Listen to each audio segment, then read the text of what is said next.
We open with a kid flying in the middle of the room towards the remote control on top of a table. Freeze. This is shot 15 years ago. We can add some camera check so it looks more realistic. It's a lot easier to pull a shot like this nowadays with more powerful computers and better programs. Hi, my name is Haidar. I'm the director of MDC-TV. In the old days, you had to move to California or New York to become an animator or a special effects supervisor. Nowadays, thanks to Miami-Dade College and the MiaAnimation conference, you can learn the skills to get in the action right here in Miami. Team MIA. Dr. Vicente, president of the Wolfson campus, announced one of our new facilities. We will officially unveil the plans for the future development of the MiaAnimation Gaming International Complex, that from now on better known as MAGIC. From what I saw, the unveiling of MAGIC here, it looks like this facility is going to be on par with the top-notch facilities around the world. I've been an animator During the conference, we had many special guests from the animation industry. Saxton, one of the MiaAnimation members, sat with some of them and talked about their careers and trends happening in the industry. Hey everybody, we're here at the MiaAnimation conference, and we're really excited today to be talking to Joe Haidar. Joe, welcome. Thank you. Joe worked on some of the most amazing animated films of all time. I'm just gonna say it: Beauty and the Beast, Mulan, Who Framed Roger Rabbit. I want to start a little further back though. How did you get into animation? What were your beginnings? Well, just like most kids today, I loved to draw. I loved comic books. I loved animation. But back in the 70s, we didn't have much access to DVDs or videos or anything. So I actually didn't know there was an industry for animation. And it was by a fluke that my senior year in high school, my art teacher mentioned that in Canada, where I'm from, that there was a very renowned college for animation. When I happened to mention him, I just saw an animated feature of Gulliver's Travels by the Fleischers. Oh, yeah. And it really kind of stunned me at that time. I loved the animation of Gulliver, which I didn't realize at the time was rotoscoped. But I thought it was the most realistic animation I'd ever seen, which of course it was. Of course it was. But anyway, he told me there's a college called Sheridan where you can actually study animation. And that rocked my mind. I mean, back then, you go to a party and people ask you what you did or what's your major, and I said animation. Actually, people didn't know what that word meant. Wow. It was like, is that cartoons or something? And it was like, that was their closest association to it. Whereas today, everybody's grandmother could kind of tell you what animation is, and it's the illusion of life, 24 frames a second. I get it. Yeah. So my friends were all heading to England, to London, and there was unbeknownst to us, that was actually in the 80s, the hotbed of animation.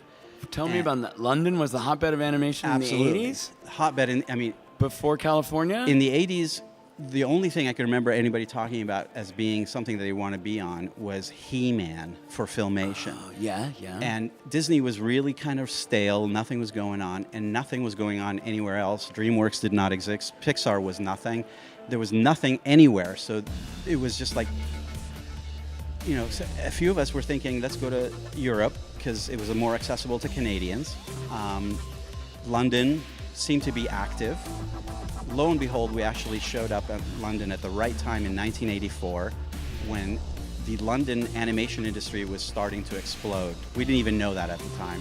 But it was a cottage industry of small studios that all kind of sprouted out around Richard Williams, who was an expat Canadian, who sort of really revolutionized the animation industry in London and started to make these incredible commercials and credits openings, like the Pink Panther credit opening for the Pink Panther movies. But anyway, so he was like an award-winning guy, and people around him would leave his studio and start studios of their own. So there's this cottage industry of studios. The day after I arrived, I had a job. Wow, the Canadian Mafia? The Canadian Mafia, the Frostbacks, as we called ourselves. So we were all there working in the industry. I got to work on cool commercials. And in England at the time, you could make a commercial in animation that is not about sugary cereal. You could do condom commercials, you could do car commercials, you could do beer commercials, you could do anything. I mean, it was really interesting and wacky and innovative. So it was really an active, creative time. Also, the music video industry was really stirring up. Yeah. So in one case, I actually did storyboards for a live-action film called Highlander. Highlander, the classic Highlander. Classic Highlander. Cold classic. I always wanted to do storyboards for live action, so a friend of mine, long story, but I kind of it gave me a shot at this.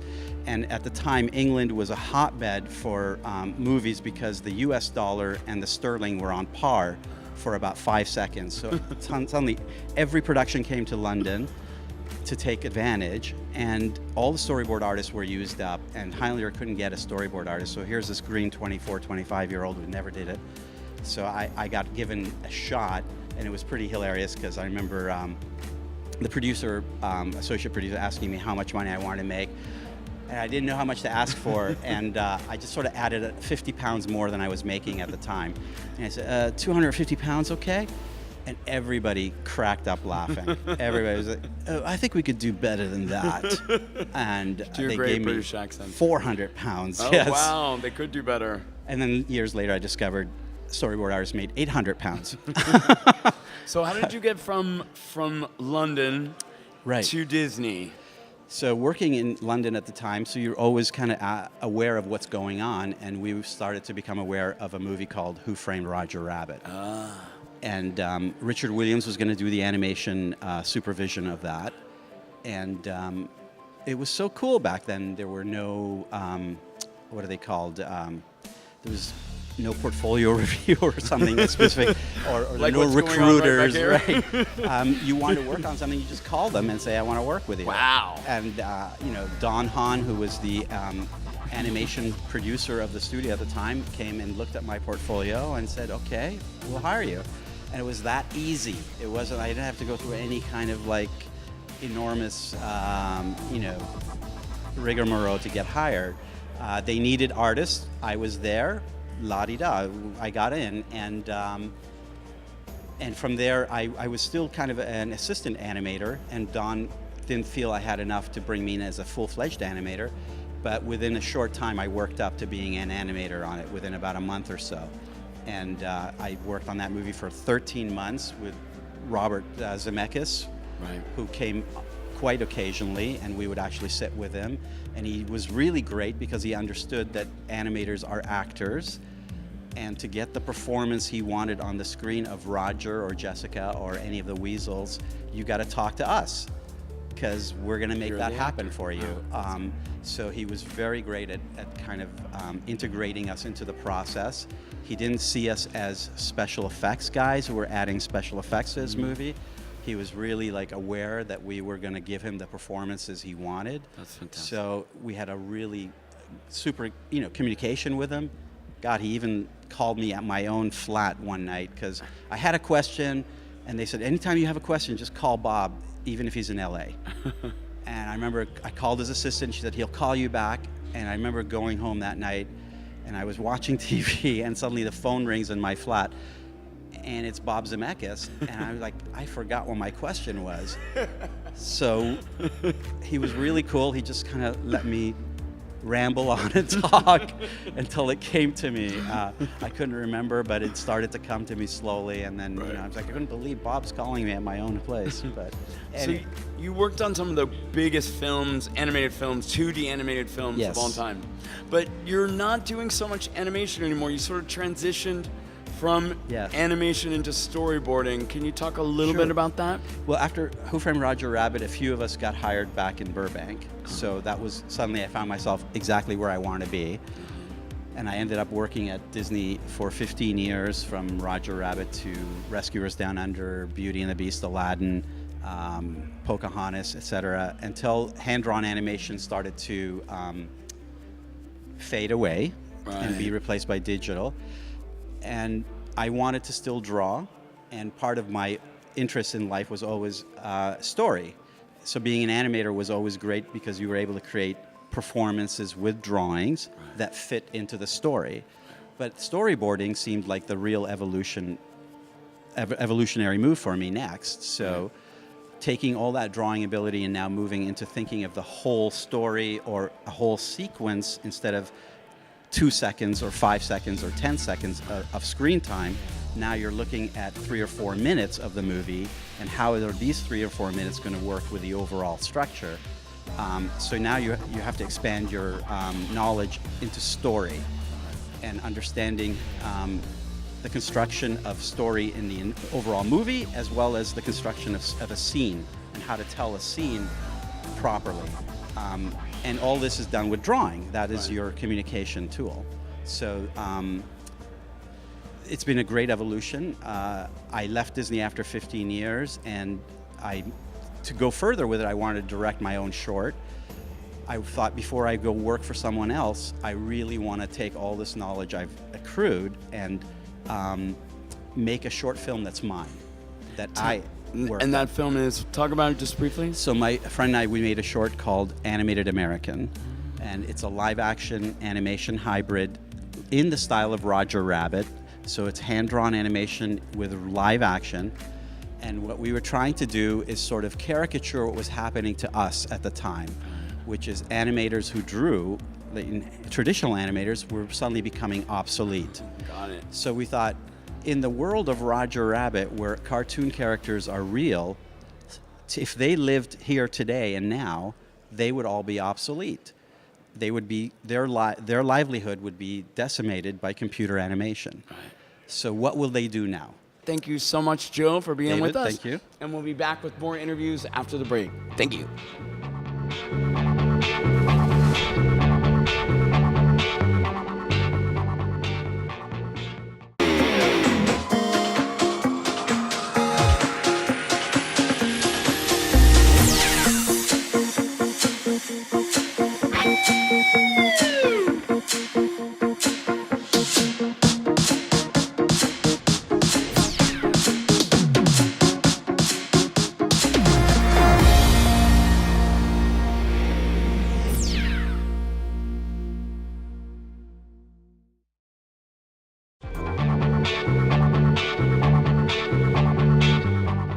Hey everybody, we're here at MiaAnimation conference at Miami-Dade College, and I'm geeked out excited to be talking to Chris Edwards. He is a previs expert. He owns Third Floor and has worked on some of the biggest films ever of all times. Avatar and Avengers, amazing films, and we're going to talk about him and his experiences. So, hi Chris. Hey, how's it going? Good, welcome. It's great to be here. You started out in animation, right? Before you got into previs. Talk to me a little bit about how you got started in the field. Well, I went to school, film school, just to become a good filmmaker, and I didn't quite know exactly what discipline I wanted to be. I liked it all. I wanted to do some editing. I wanted to do some camera work. I wanted to, be more involved in every aspect of it. So I was trying to forge my own way through college. And I ended up finding that career, and that career didn't have a name when I started doing it. But fortunately, there was a job at Walt Disney Feature Animation that was perfect for this. It was a film called Dinosaur, which was, if you remember back in the day, in early 2000, there was a pioneering film with a lot of dinosaurs and CG dinosaurs placed against live action backgrounds. So someone needed to plan out where those dinosaurs were going to be so that they could tell the live action crew where to shoot and how wide and what was going on with those dinosaurs. And so that was my job. Me and a couple of people were put together into this department called 3D Workbook. And 3D Workbook became a name that was only known to Disney people, but now has been replaced by the word pre-visualization, or previs for short. And that is the sort of the career that was forged out of that work. And after that point, I went from Disney to another job at Lucasfilm, working directly with George Lucas at his world famous Skywalker Ranch. Yes, it does exist. It really is. It's a mythological place, and I never thought I'd go there, but I ended up working there for 2 years. with a band of brothers that became my brothers, people I didn't know at first, but you work for 2 years very closely with folks and you get to know them very well. And you were there to work on the third of the trilogy of the initial Star Wars films. Well, we actually went to work on something called THX 1138, the George Lucas director's cut, which was the first film that George Lucas did out of film school. So it had a particular significance to him, where he wanted to do the remake or the refresh version of it for Blu-ray, DVD, and a small theatrical release. So that was our trial by fire. We did that first, and then we went into Star Wars Episode 3. And yes, we got that chance to work on building Star Wars with a lot of influence from the traditional art department, the amazing artists that were designing the worlds and the characters and the vehicles and aliens. And George would choose from those options, direct that, and then tell us what the story was going to be. And then we worked with him for over a year to actually build the animated blueprint for the movie. Got it. And that was done at a very detailed level. And at the end of that whole experience, we had not only had a great time doing it internally, but we saw the impact that had on the final film. There was a lot of similarities between our original version and that final. And we felt we were doing it at a fidelity that was so detailed that I was looking externally to the rest of the industry and going, wow, we're doing something here, guys, that is more advanced than a lot of the other previs that I've seen starting to emerge out there. And that was now over 10 years ago. So we decided to form our own company, which was called The Third Floor, after the third floor of George Lucas's Skywalker Ranch house. That was the place where only George's special friends got to go. So it was like, unless you're a Francis Ford Coppola or one of those guys, you didn't really get to see behind the scenes Star Wars of when it was really happening. So we basically came kicking and screaming from San Francisco, which is wonderful and beautiful, north of the Golden Gate Bridge, down to Los Angeles, having had very little contacts in the industry, and basically just setting up our own little grassroots studio.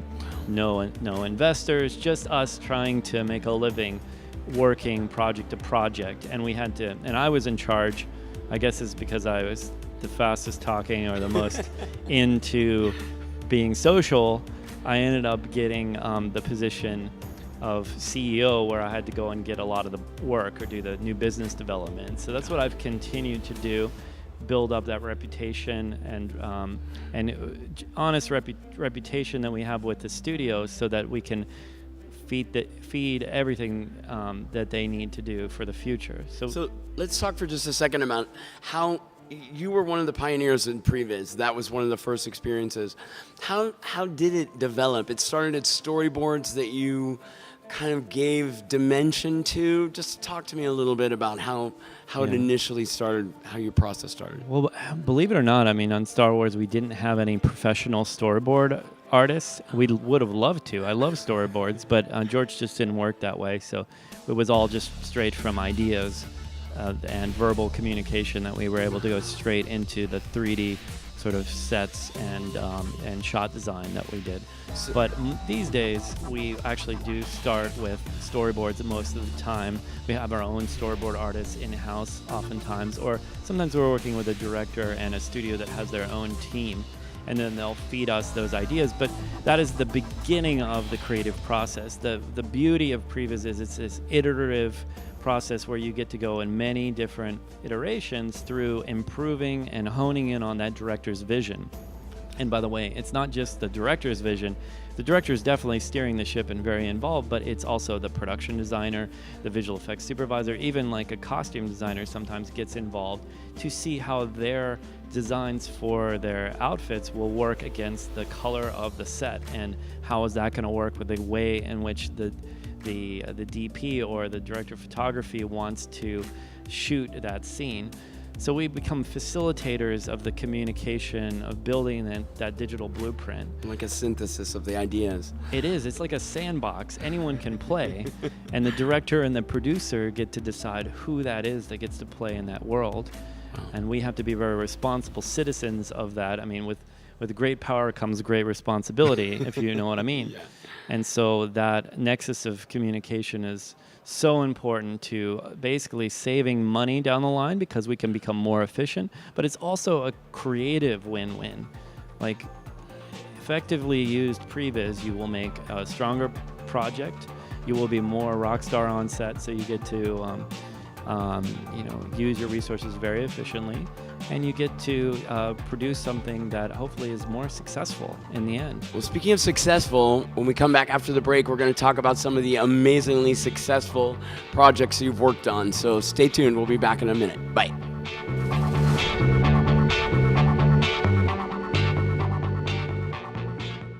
Cool programs for hot jobs. Let Miami-Dade College jumpstart your career. We offer bachelor's degrees in film and TV production, nursing, electronics engineering, information systems technology, supervision and management, supply chain management, or choose from 300 other programs to study. You can take classes during the day, evening, weekend, or online. For more info, visit MDC.edu or call 305-237-8888. Get the knowledge and training for today's in-demand jobs. Register now. Miami-Dade College.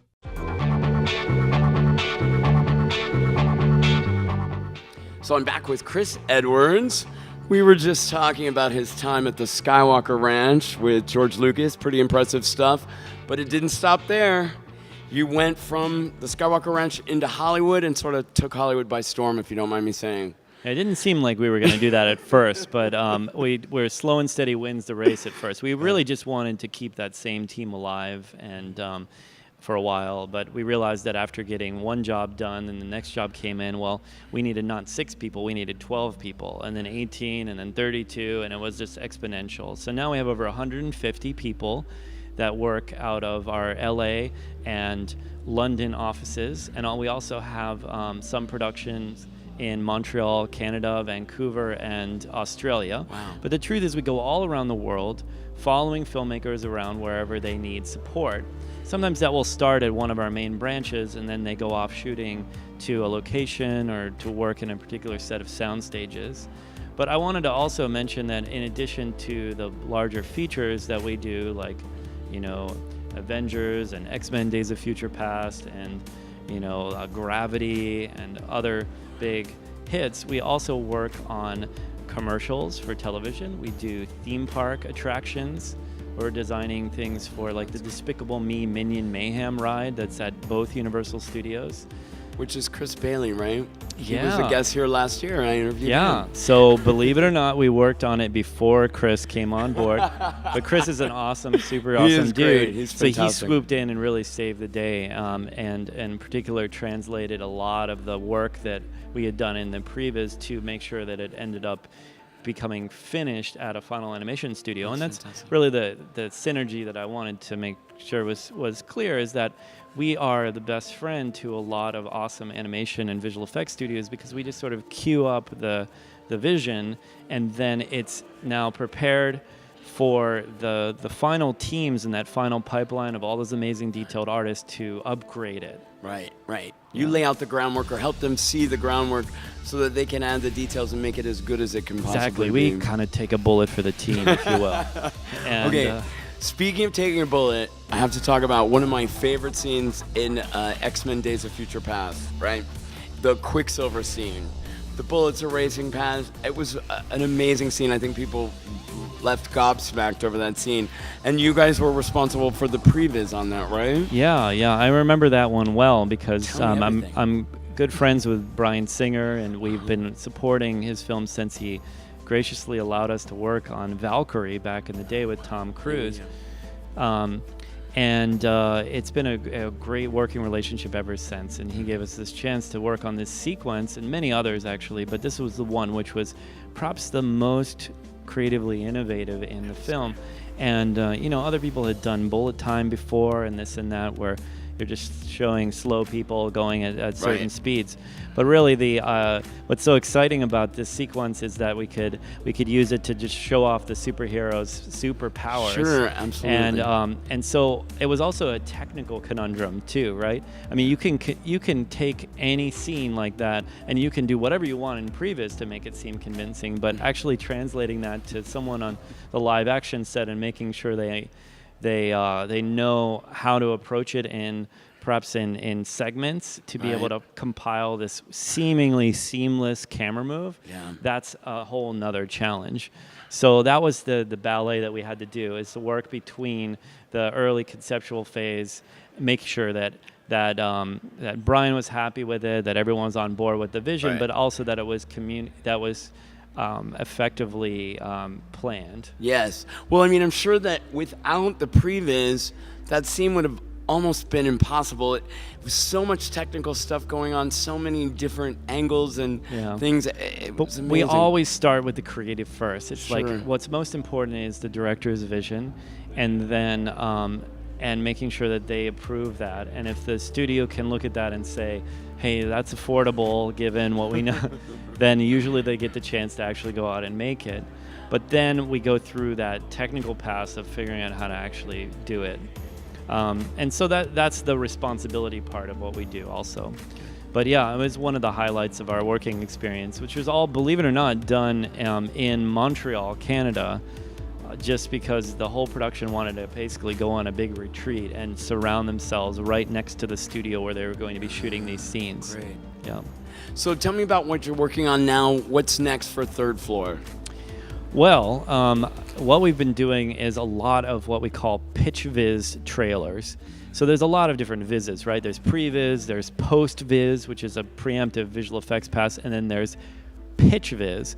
Pitch viz is early on in the life cycle of a film, when it even is just an idea.